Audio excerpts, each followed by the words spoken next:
सीतापुर में इलाज के दौरान एक महिला की मौत हो गई। पूरा मामला खैराबाद हॉस्पिटल का है, जहां महिला की मौत के बाद परिजन ने हंगामा कर दिया। पुलिस ने मौके पर पहुंचकर शव को कब्जे में ले लिया है।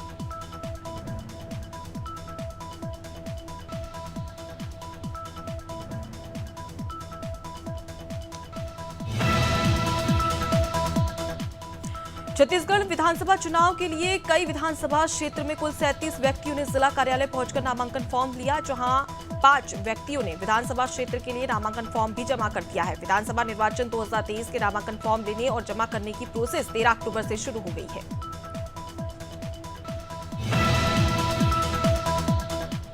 हमीरपुर में तेज रफ्तार का कहर देखने को मिला। यहां परीक्षा देकर शिक्षक के साथ लौट रही छात्रा को कंटेनर ने जोरदार टक्कर मार दी।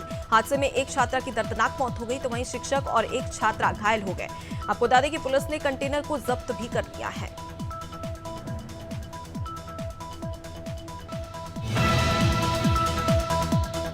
हरदोई में पुलिस अधीक्षक, अपर पुलिस अधीक्षक और क्षेत्राधिकारी हरियावा के कुशल नेतृत्व में अपराध नियंत्रण और रोकथाम के लिए 40 हिस्ट्री शीटरों को थाने में बुलाकर अपराध से दूर रखने की सलाह दी गई है। साथ ही सुधरने की बात भी कही गई। पुलिस ने हिस्ट्री शीटरों को हर महीने की एक निश्चित तारीख को थाने में आकर हाजिरी लगाने के निर्देश दिए हैं। मेरठ में रालोद के राष्ट्रीय अध्यक्ष जयंत चौधरी एशियन गेम्स में पदक जीतने वाले खिलाड़ियों के गांव पहुंचे और उनका सम्मान भी किया गया, जहां सबसे पहले एशियन गेम्स में गोल्ड मेडल जीतने वाली पारुल चौधरी दोराला को सम्मानित भी किया गया। जयंत चौधरी ने खिलाड़ियों को अपनी निधि से सारी राशि देने की बात भी कही। मुरादाबाद में युवक का शव खेत में लटका मिला, जहां आर्थिक तंगी के कारण युवक ने फांसी लगाकर आत्महत्या कर ली। जानकारी के मुताबिक बीती रात युवक का परिजन से आर्थिक तंगी को लेकर विवाद हुआ था। सूचना पर पहुंची पुलिस ने शव को कब्जे में ले लिया है। पूरा मामला थाना बिलारी इलाके के पुरखेड़ा गांव का बताया जा रहा है। पुलिस अब मामले की जांच कर रही है। उत्तराखंड में चारधाम यात्रा हर साल नए रिकॉर्ड बनाती जा रही है। बाबा केदारनाथ के दर्शन करने वाले श्रद्धालुओं की संख्या 17 लाख के पार पहुंच गई है। धाम के कपाट बंद होने में अभी 1 महीने का समय बचा हुआ है। ऐसे में उम्मीद जताई जा रही है कि इस साल केदारनाथ पहुंचने वाले श्रद्धालुओं का आंकड़ा 20 लाख के पार पहुंच सकता है। चंपावत के थाना बनबसा में पिछले दिनों हुई बाइक चोरी का पुलिस ने खुलासा कर दिया है। इस मामले में पुलिस ने एक शातिर चोर को गिरफ्तार कर लिया, जिसके कब्जे से चोरी की बाइक भी बरामद हुई है। फिलहाल पुलिस ने आरोपी के खिलाफ केस दर्ज कर लिया है।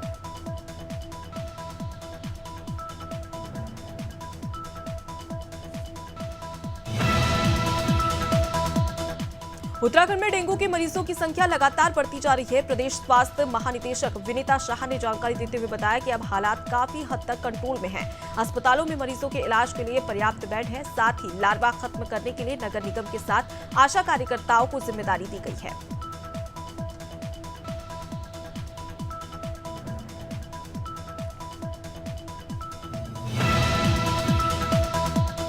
हल्द्वानी में राम बारात का आयोजन किया गया। प्राचीन शिव मंदिर समिति में कार्यक्रम का आयोजन किया गया, जिसमें श्रद्धालुओं ने बड़ी संख्या में भाग लिया।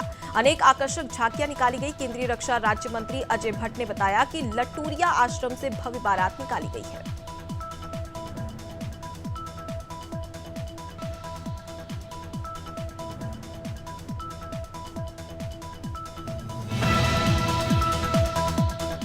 देहरादून में विश्व प्रसिद्ध गंगोत्री धाम के कपाट बंद होने की तारीख घोषित हो चुकी है। मां गंगा के कपाट 14 नवंबर को अन्नकूट के पावन पर्व पर अभिजीत मुहूर्त की शुभ बेला पर 11:45 पर बंद किए जाएंगे। इस दौरान मां गंगा की उत्सव डोली निकाली जाएगी।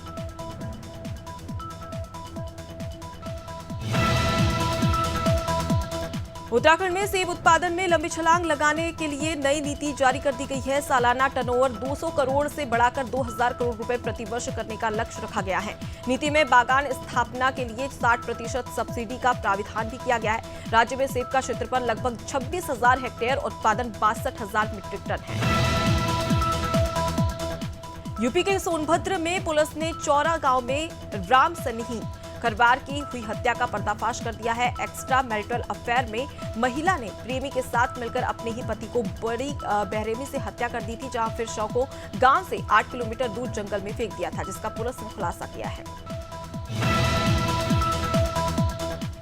मथुरा में रामलीला के लिए बनाए गए मंच पर बार बालाओं ने ठुमके लगाए। फिल्मी गीतों पर झूमती दिखी नचनियां के ऊपर लोगों ने जमकर नोट बरसाए। वायरल वीडियो नौझील क्षेत्र का बताया जा रहा है। प्रशासन की तरफ से रामलीला के मंच पर डांस प्रोग्राम को लेकर प्रशासन की तरफ से भी किसी ने कोई आपत्ति नहीं जताई। मुरादाबाद में स्वास्थ्य विभाग, ड्रग विभाग, आयुर्वेद विभाग की संयुक्त टीम ने झोलाछाप डॉक्टर पर बड़ी कार्रवाई की है। स्वास्थ्य विभाग टीम ने झोलाछाप डॉक्टर अब्दुल्ला पठान के अस्पताल पर छापा मारा। टीम ने काफी सारे सैंपल लेकर जांच के लिए भी भेजे हैं।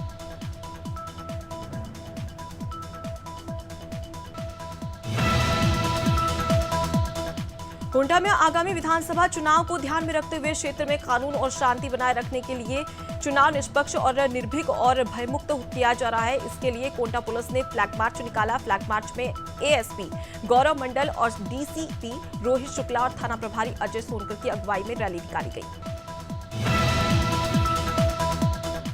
अंबिकापुर में विजयदशमी को लेकर व्यापक तैयारियां की जा रही है। हर साल की तरह शहर के पीजी कॉलेज ग्राउंड में रावण दहन का आयोजन किया जा रहा है। इस बार समिति 100 फीट के रावण को प्रतिमा बना रही है और साथ ही समिति के अध्यक्ष रजनी रविशंकर त्रिपाठी ने बताया कि इस बार लोगों को भव्य आतिशबाजी का नजारा देखने को मिलेगा। आगरा में छेड़छाड़ से परेशान एक युवती ने फांसी लगाकर अपनी जान दे दी। जहां युवती के पिता का आरोप है कि पड़ोस में रहने वाले चचेरे भाई ने नहाते वक्त अपनी बेटी का वीडियो बना लिया था। जहां उस वीडियो के जरिए वो लगातार युवती को ब्लैकमेल कर रहा था। पूरा मामला खैरागढ़ क्षेत्र का बताया जा रहा है, जहां पुलिस आरोपी को गिरफ्तार कर लिया है।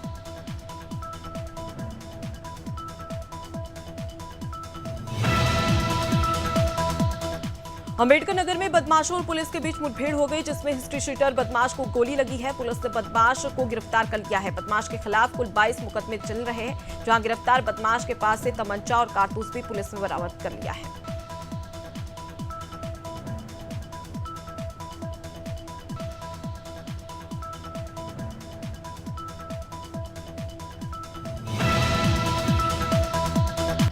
अमरोहा में सड़क हादसे में बाप और बेटी की दर्दनाक मौत हो गई। अनियंत्रित ट्रक ने बाइक सवार पिता और बेटे को जबरदस्त ठोकर मारी और दोनों को ऑन द स्पॉट मौत हो गई। जहां नेशनल हाईवे नंबर 9 का मजरौला थाना क्षेत्र में यह हादसा हुआ। हादसे के बाद ट्रक चालक फरार हो गया है।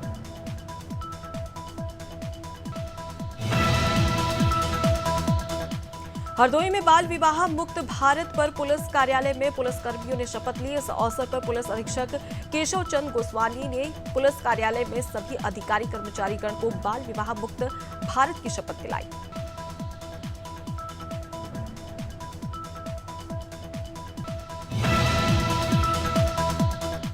कासगंज में बच्चों की लड़ाई ने खूनी रूप ले लिया। दो पक्षों में हुए विवाद में नाबालिग किशोर पर आरोपियों ने धारदार हथियार से हमला कर दिया, जिसमें युवक गंभीर रूप से जख्मी हो गया। परिजन की तहरीर पर पुलिस ने 2 आरोपियों को गिरफ्तार कर लिया है। पूरा मामला सोरोजी कोतवाली के हरी की पौड़ी गंगा घाट का बताया जा रहा है।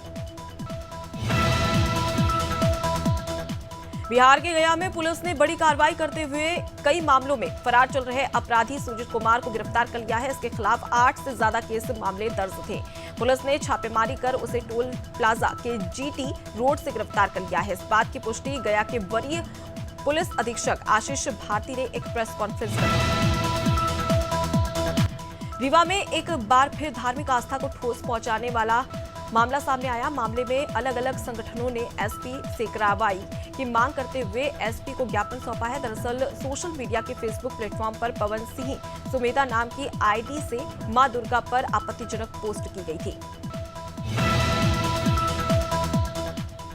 शहडोल में एसीसीएल के जीएम ऑफिस का किसानों ने घेराव कर लिया। दरअसल एसीसीएल के किसानों की जमीन अधिग्रहण कर ली गई थी, लेकिन उनके परिवार में किसी को भी नौकरी नहीं दी गई। इसी से नाराज ग्राम रामपुर के किसानों ने जीएम ऑफिस के गेट के सामने धरना प्रदर्शन किया। किसानों का कहना है कि वे लंबे समय से नौकरी के लिए मांग कर रहे हैं।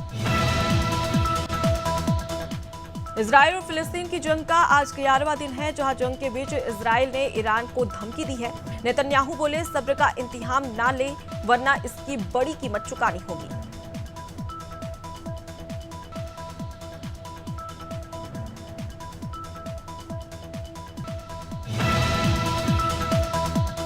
उत्तराखंड में निवेश को रफ्तार देने के लिए मुख्यमंत्री पुष्कर सिंह धामी दुबई पहुंचे। यहां प्रवासी उत्तराखंडियों ने उनका जोरदार स्वागत किया। मुख्यमंत्री के साथ स्वास्थ्य मंत्री डॉक्टर धन सिंह रावत भी मौजूद रहे। वहीं सीएम दुबई के बाद अबू धाबी भी जाएंगे। अपने 3 दिवसीय दौरे के दौरान सीएम भारतीय उद्योग समूह और विदेशी औद्योगिक घरानों में निवेश करने की चर्चा करेंगे। केंद्रीय गृह मंत्री अमित शाह को लेकर कांग्रेस संचार विभाग अध्यक्ष सुशील आनंद शुक्ला ने प्रेस कॉन्फ्रेंस की। उन्होंने कहा कि अमित शाह के भाषण ने धार्मिक विद्रोह फैलाने का काम किया है, इसके खिलाफ कार्रवाई की जाए। अमित शाह के भाषण को लेकर कहा कि शाह ने आज भ्रष्टाचार पर बात नहीं की, शायद उन्हें रमन सरकार के भ्रष्टाचार की याद आ गई होगी।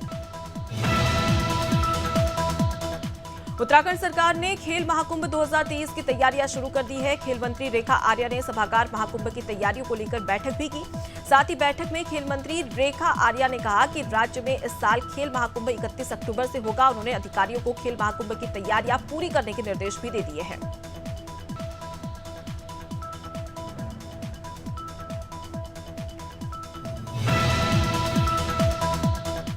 विधानसभा चुनाव के बीच राजनीतिक दल बदल जारी है। इसी कड़ी में मंत्री कवासी लखमा के सुकमा जिला मुख्यालय निवास में पहुंचकर ग्राम पंचायत मरतोंडा के 25 बीजेपी के कार्यकर्ताओं ने कांग्रेस की सदस्यता ली। मंत्री ने सभी कार्यकर्ताओं का स्वागत करते हुए कांग्रेस का गमछा पहनाकर सदस्यता दिलाई और पार्टी के लिए कार्य करने का आह्वान किया।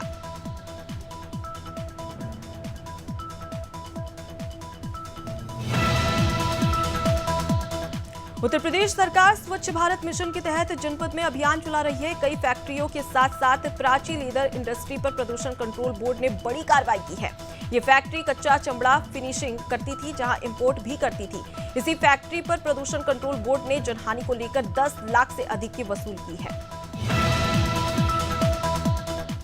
उज्जैन के हरसिद्धि मंदिर में माता का 9 दिन तक अलग अलग रूपों में दर्शन होता है। आपको बता दें कि प्रसिद्ध हरसिद्धि मंदिर 51 शक्तिपीठों में से एक है। इसकी चर्चा पुराणों में भी है। माना जाता है कि जहां ये मंदिर स्थित है वहां माता सती की कोहनी गिरी थी।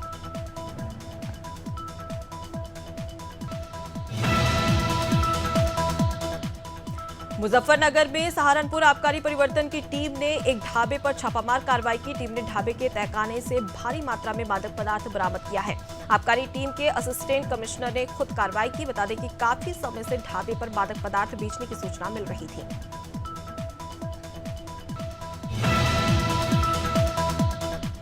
लखनऊ के निजी स्कूल की मनमानी की वजह से बच्चों की शिक्षा प्रभावित हो रही है। यहाँ सारे नियम विद्यार्थियों पर लागू होते हैं और शिक्षकों पर नहीं। आपको बता दें कि फैजुल्लागंज क्षेत्र में मौजूद इस स्कूल में अगर बच्चे 2 मिनट भी लेट हो जाते हैं तो उन्हें स्कूल में नहीं आने दिया जाता है।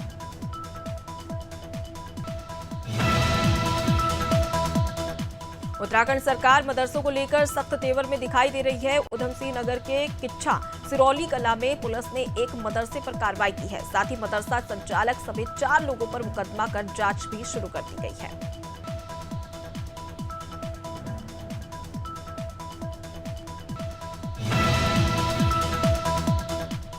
सीतापुर में मछलीहटा थाना क्षेत्र के हरिहरपुर में लकड़ी के ठेकेदार बिना परमिट के ही आम और हरे भरे पेड़ को कटवा रहे हैं। ताजुब की बात यह है कि पुलिस कर्मियों की मिली भगत से ऐसा हो रहा है। सीतापुर प्रशासन ने सीएम के आदेशों को दरकिनार कर स्वच्छ वातावरण पर वार कर दिया है।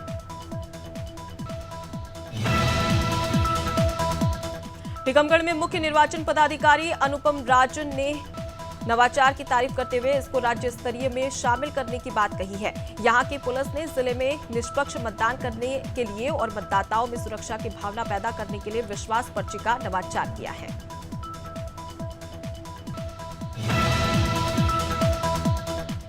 लखीमपुर खीरी में बगैर रजिस्ट्रेशन हॉस्पिटल संचालन किया जा रहा था, जिसके बाद में यहां डॉक्टरों ने युवती की बगैर जांच किए पित्त में पथरी बताकर पित्ताशय का निकाल लिया। आपको बता दें कि जिसके बाद युवती की तबीयत बिगड़ गई। यहां से उसे लखनऊ के मेडिकल कॉलेज में भर्ती कराया गया, जहां युवती जिंदगी और मौत से जूझ रही है।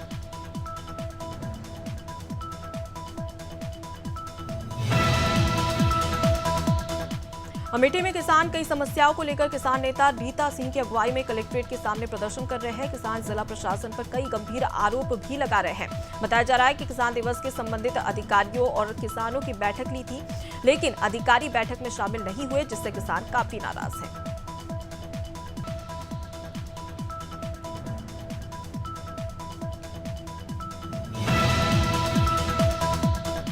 लखनऊ में पीड़ित महिला ने पुलिस पर कार्रवाई नहीं करने का आरोप लगाया है। दरअसल एक सब्जी विक्रेता महिला ने दबंग युवक को माचिस देने से मना कर दिया, जिसके बाद युवक ने महिला को पीटा और जान से मारने की धमकी दी। बीच बचाव में आए पति को भी युवक और उसके साथ में पीटा गया। आपको बता दें कि जिसके बाद आरोपी मौके से फरार चल रहा है। मेरठ के लोहिया नगर स्थित एक मकान में बड़ा हादसा हो गया, जहां एक फैक्ट्री में जोरदार विस्फोटक से पूरा इलाका दहल गया। फैक्ट्री में एक के बाद एक कई धमाके हुए। धमाके इतने तेज थी कि आसपास के 2-3 मकान धराशायी हो गए। हादसे में 3 लोगों की मौत हो गई है, जबकि एक घायल है। कानपुर के गंज थाने में तैनात इंस्पेक्टर रामचंद्र गौतम को 50,000 रुपए की घूस लेते गिरफ्तार किया गया है। एंटी करप्शन टीम ने थाने के अंदर से उसे गिरफ्तार कर लिया। बताया जा रहा है कि एक मामले में केस निस्तारण के लिए 1 लाख रुपए की घूस मांगी थी, जिसका आधा हिस्सा लेते समय ही उसे गिरफ्तार कर लिया गया। बांदा के बिजली खेड़ा में सब्जी विक्रेता की मौत हादसे में नहीं बल्कि पीटने से हुई थी। 3 युवकों ने उसकी पिटाई की थी। ये खुलासा सीसीटीवी फुटेज में सामने आया है, जहां पुलिस ने इस मामले में एक युवक को गिरफ्तार कर लिया है। उसके 2 साथियों की तलाश जारी है।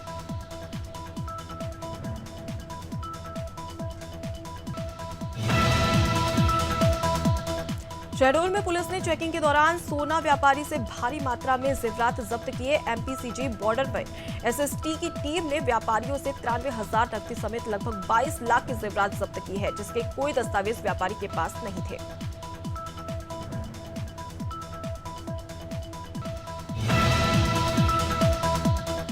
नोएडा प्राधिकरण ने अवैध फार्म हाउस में बुलडोजर चलाया है। डूब क्षेत्र में प्राधिकरण ने कार्रवाई की, जहां प्राधिकरण के बार-बार नोटिस देने के बावजूद फार्म हाउस संचालक अवैध निर्माण नहीं हटा रहे थे, जिसके बाद नोएडा प्राधिकरण ने बुलडोजर चलाने की कार्रवाई की।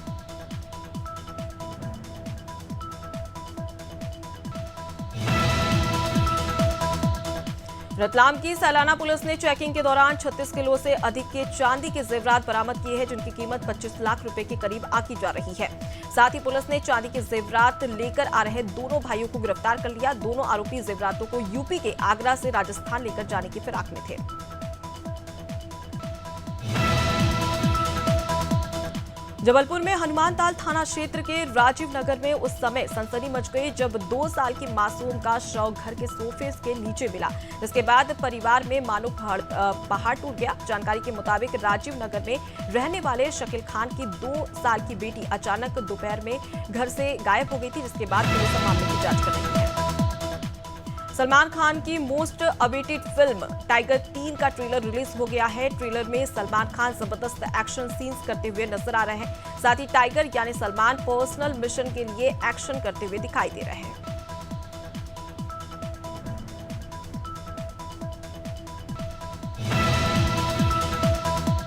सुपरस्टार सलमान खान के रियलिटी शो बिग बॉस 17 की शुरुआत हो चुकी है। शो के पहले ही दिन एक्टर अभिषेक कुमार का एक्स गर्लफ्रेंड ईशा मालवी से झगड़ा हो गया। इस बार बिग बॉस ने भी कंटेस्टेंट से कह दिया है कि वो शो में खुलकर फेवरिज्म कर सकते हैं।